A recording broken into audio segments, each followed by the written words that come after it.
Okay, so in today's video, we're gonna look at two amazing Leica cameras. The legendary Leica M3, which is my favorite Leica, and an M11P, the latest, greatest, newest Leica.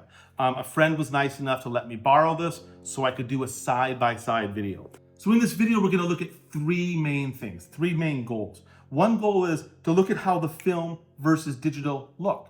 You know, in 2024, how does a camera that's 70 years old compare to the latest, greatest new 60 megapixel camera from Leica? Second thing we're going to look at is how different lenses look on the two cameras. So I've got three great lenses that I used for the test. The first lens is this monster right here. This is the 50mm 0.95. Absolutely beautiful camera, beautiful lens combination, though it is a heavy piece of metal. And we're going to be comparing that lens to how a 50mm Summicron f2 rigid from the early 1960s looks. And what I did is I shot both lenses on both cameras, so we can see how a vintage lens feels on the digital camera and how a modern lens feels on the film camera, and side by side. And then I threw one other lens into the mix, an amazing version 4 King of Bokeh 35mm Summicron, just so once again we could see how it feels on digital and how it feels on film.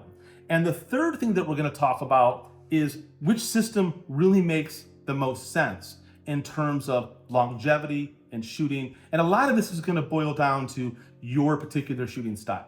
So let's go downstairs now and take a look at the files. But wait, one more thing before we go downstairs. Which film did I put in the Leica M3? I decided to use one of my favorite film developer combinations that in my opinion is classic. Fomapan 100 processed in Rodinal 1:50. It looks an awful lot to my eye like the old APX 100. It's gorgeous, there is some grain, but it just feels classic to me when I look at it, and that'd be very interesting to look at that film developer combination once again compared to the newest digital Leica.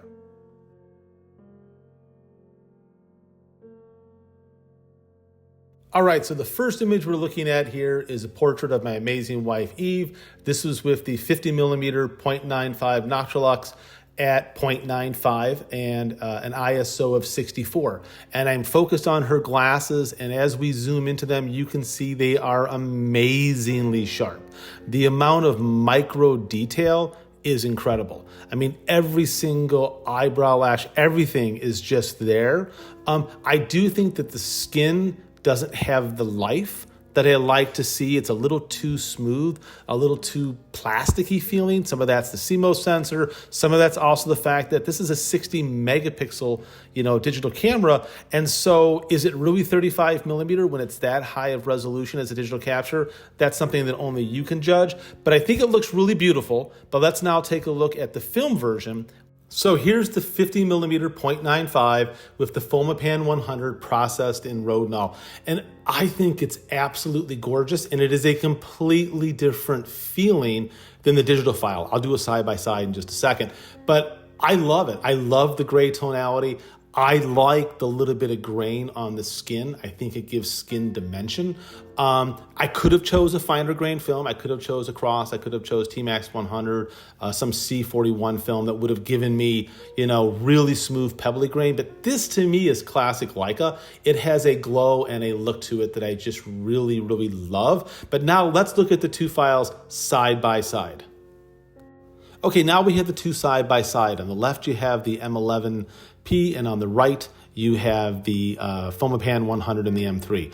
And I think they both look really good, but they're very different feeling. The M11P is very precise. It is very, very, very sharp. It is very creamy and very smooth. It also feels very perfect to me. And if that's your aesthetic, then it's perfect. When I look at the image on the right, which is the M3 with the film, it just has a different feeling to me. I like the way grain makes skin feel. I like that sort of rendering. So for me, my eye prefers the look of the film, but they're both very beautiful, and it really boils down to, I think, just your personal taste and what you like an image to feel like. All right, so now we're looking at the M11P with the 50 millimeter Summicron rigid f2 at, once again, EI64, and I think it's absolutely gorgeous. It has more depth of field, obviously, than the Noct at 0.95, but at the same time, I think the rendering and the tonality and the contrast is quite beautiful. And it was much easier to focus because f2, you just have a lot more forgiveness than that 0.95, and I think it just looks great. Now let's take a look at the Summicron rigid on the film. Okay, so now we're looking at the M3 with the 50 millimeter rigid Summicron, once again at f2s. These are all wide open at EI of 80, and wow, I mean, I think it's gorgeous. The tonality is great, the contrast is wonderful, and as we're zooming in on our eyeglasses, it is so sharp. Yet, that little bit of grain, that little bit of texture of the film really does amazing things with the skin and gives it a wonderful three-dimensional quality that I'm not seeing in the M11P. And I just, once again, this is really going to boil down to personal preference, but again, I like the look of the Summicron with the film really the best. But now let's do a side-by-side where we're looking at the two Summicron images from the M11P and the M3. Okay, now that we're seeing the two once again side by side, you know, the rendering and tonality for both are quite beautiful. The sharpness of the glasses is quite beautiful. I do feel that, once again, the film, I think, feels a little better on the skin than I'm getting on the digital, but the clarity and the micro detail that you're able to pull out of the M11P is quite impressive. And I should mention that all the film scans are done on my Imicon 646 at maximum 35 millimeter resolution of 6300. So this is as good as I can possibly do out of the film, and the digital file was slightly larger as well. So the M11, as I said in the beginning, it doesn't really feel like 35 millimeter to me. It feels more like a medium format look than it does a 35 millimeter look. So now we're looking at two images from the M11. The image on the left is with the rigid Summicron f2 from the early 1960s, and the image on the right is with the new 0.95 Noct. Now, minus the beautiful wind that was blowing through her hair on the Noctilux image, they both look really good. They both have really nice contrast. In some ways, I like the way the rigid Summicron looks better.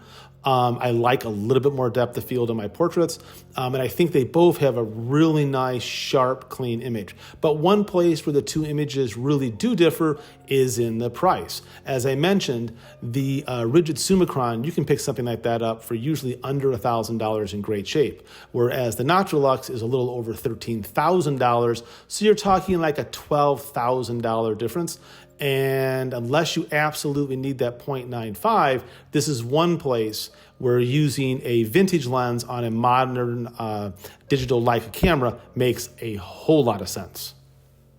All right, so now we're looking at the M11P and the M3, both with the 35 millimeter Summicron King of Bokeh at f4. And they both look really good. The one thing that I notice, of course, is that the M3 has a little more punch, actually quite a bit more punch, contrast, and definition in the low shadow range, whereas the M11P, of course, has incredibly smooth, incredibly high detail like you saw in the portraits, but it does seem a little flatter to me now. Of course, in Photoshop, I could work on the M11P, I could use emulation software, all sorts of stuff, and bring out that enhanced tonality, but the M3 file with the film, to me, feels like classic Leica, whereas the other one, as I keep saying, just feels a little more like medium format and just a little too smooth to my eye. So once again, another really difficult test image. I mean, if you think about the brightness from inside of my kitchen window to the outside, it's a huge dynamic range. And I am very impressed with the M11P.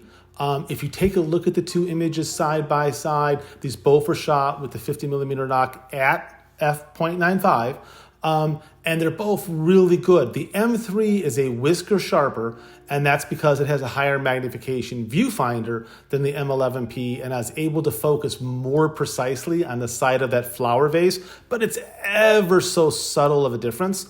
But I think they both look really great. They have really nice shadow to highlight tonality. I, again, like the feeling of the film, but in this type of image, I could really kind of go both ways.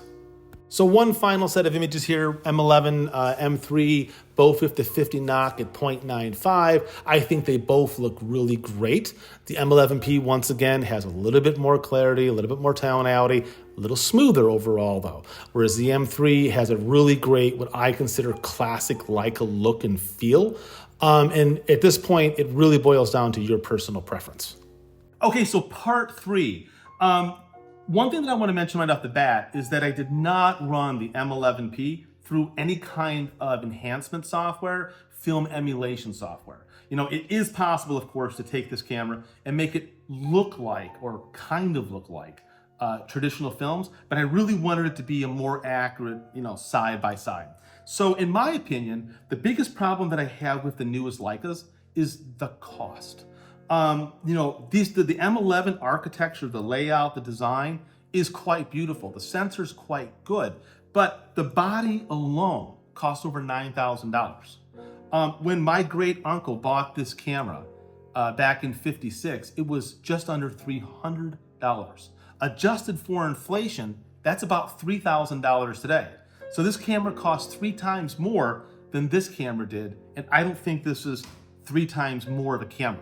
I think it's very good, but I got an idea for Leica, and I'll get to that in a minute. In terms of the lenses, I'm a big sucker for vintage glass. I'm not against modern glass, but modern Leica lenses are so ridiculously expensive that if you saw the 250 side by side, you could make the argument that with the high ISO capabilities of the new M11P, you really don't need a 0.95 unless for a stylistic purpose you want that really fast f-stop, or you really are shooting in absolute darkness and you want to shoot at a lower ISO. But I think that the 50 rigid, you can pick one of these up. Like this one here was like $900 compared to over $13,000 for this particular lens. That's a huge financial difference. So if I was someone who wanted to have an M11P because digital is my style, I would automatically, just my opinion, I would put traditional film Leica lenses on here for 2 reasons. For 3 reasons. 1, it saves you money. 2, I think that the slightly lower contrast, the slightly lower saturation and bite that the old glass has makes the modern digital Leicas feel better. It pulls them back just a little bit from that edge, and I like that. So it'd be very possible to get a 2 or 3 lens kit if you used vintage glass for a reasonable sum of money. Now, another thing that I think about is longevity. Wait, what was the third reason? Third reason? You said you had 3 reasons. Did I? Yeah. Oh yeah, so the third reason is the weight. This weighs nothing. This to me feels proper on the size of this small camera. This is just crazy. It just feels out of balance to me. And it's expensive and big. And that is another thing too. The expense of this setup right here is a lot. And it scares me a little bit walking around photographing with it. It would take me a while to use this camera setup here the way that I use this camera. I throw it on the passenger seat of my car. I have no problem doing that. I know how durable it is and it's not going to get damaged. But this doesn't cost anywhere near what this costs, and that does play with my mind a little bit. The other thing that I want to talk about that Leica could do, and Leica, I'm speaking directly to you right now, from a longevity standpoint, this camera here, not the lens, but the body itself, has a lifespan of between 5 and 8 years. That's about it. Whereas this camera here, as I mentioned, is 70 years old. I had it CLA'd a couple of years ago, and there's no reason to think that it won't go another 40, 50, 60 years. They're just built that well. So I think that Leica, because you're charging so much money for the new M11P body, I think there needs to be a upgrade system instituted. I think that the layout and design of the M11 body is awesome. I don't think you need to tweak this design in any way, shape, or form going forward. So if you adopted that concept, would it be possible to be able to send this body in after 5 or 6 years, have a full CLA, and maybe have the sensor be upgradable? That way we're not creating disposable technology. We're creating a camera that can be a legacy camera, because for $9,000, I should be able to get 10, 13, 14 years out of a body. Otherwise, it doesn't make any sense to me. That's the minimum amount of time. You know, I don't think there's any way, shape, or form that we're gonna get 70 years out of it, but it'd be nice to have the investment and the fact that it's a particular tool that I like, be able to last longer than the short 3, 5, 6 years that is the norm right now. So both cameras, once again, I think are really wonderful. If you're looking for a digital camera, the Leica M11P is great. Once again, though, I have one, actually, before I close that out, I have one pet peeve with the M11P, and it really annoys the hell out of me, is that the frame lines, because they're electronic, just like they were in the M10, if the camera's turned off and I pop this to my eye, there's no frame lines. So I always have to remember to have that camera on in order to see the frame lines. And if you're a really instinctive quick shooter, that's kind of annoying. Whereas with my M3, boom, the frame lines are there, I can see it. Also, I'll throw one other thing there too. The 50mm Noct, because the lens is 0.95, the depth of field is so shallow on it that the magnification, the 0.72 that comes in the M11P, it's just a little difficult to be perfect every single time. You know, I think a lens like a Noctilux or a 1.4 Summilux version 4 or something is so much better suited on an M3 because of the high magnification. Your focus is just that much more perfect. I ended up having to shoot with the Noctilux on the M11 3, 4, 5 frames in order to get one that when I was doing that portrait of Eve was perfectly in focus. Once again, because the depth of field is just so shallow. So thank you very much for listening. I can't wait to hear your thoughts. Now go shoot some film.